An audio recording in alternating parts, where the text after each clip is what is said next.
and Ukrainian troops have successfully surged their swift counteroffensive in the northern east part of the country. This is part of Kyiv's action to reclaim a Russian-occupied area in Kharkiv region, which forced Moscow to withdraw its troops to prevent them from being surrounded, leaving behind significant number of weapons and munitions and in a hasty retreat as the war has marked its 200th day since, and this is as of Sunday, September 11th. Now, the war started February 24th earlier this year.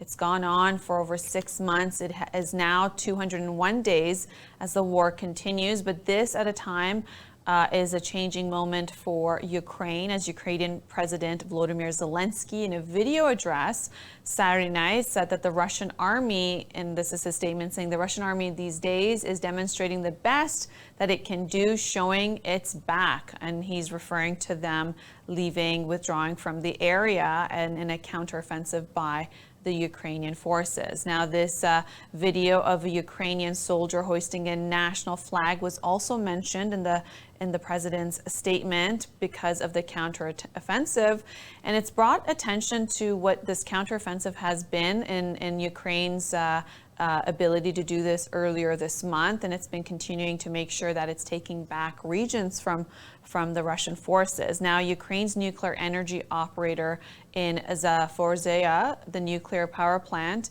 which is also Europe's largest, also reconnected to Ukraine's electricity grid, allowed engineers to shut things down in the last operational reactors to safeguard the plant amid the fighting that took place. Now, the plant, which is one of the 10 biggest atomic power stations in the world, has been occupied by Russian forces since early in the war, back in February now, and Ukraine and Russia have traded blame for shelling around it. Now, Ukraine's military chief, General Zaluzny, says that its forces have recaptured about 3,000 square kilometers, which is 1,160 square miles, since the counteroffensive started earlier in September. He also said that Ukrainian troops are only 50 kilometers, about 30 miles from the Russian border, and the Russian pullback marked the biggest battlefield success for Ukraine to date. This is for the Ukrainian forces since the Russians have attempted to seize the capital, Kyiv, very early on in the war. Kharkiv campaign came as a surprise to Moscow, which has relocated many of its troops from the region to the south in an expectation of counteroffensive there. Now, Russia has also hit power stations after the Ukrainian counteroffensive. This is the way Russia was countering what took place. Russia attacked power stations and other infrastructure the following day on Sunday, September 11th, causing widespread outage across Ukraine, and Kyiv forces pressed for their counteroffensive that made sure that the Moscow troops withdrew the area that had previously occupied.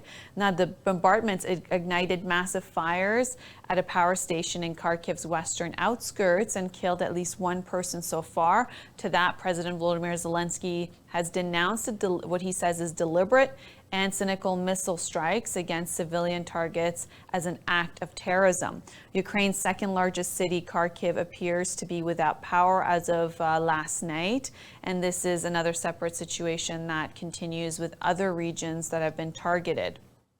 Now, in a conversation on Sunday, September 11th, Russian President Vladimir Putin and French President Emmanuel Macron, they both spoke while the French president urged Putin to withdraw the Russian troops and weaponry from the plant in line with the recommendations. So this has been part of what you're seeing with the pullback of Moscow's forces in recent days, as it's marking a big success for Ukraine. This is, of course, a developing story, more to continue as the days come.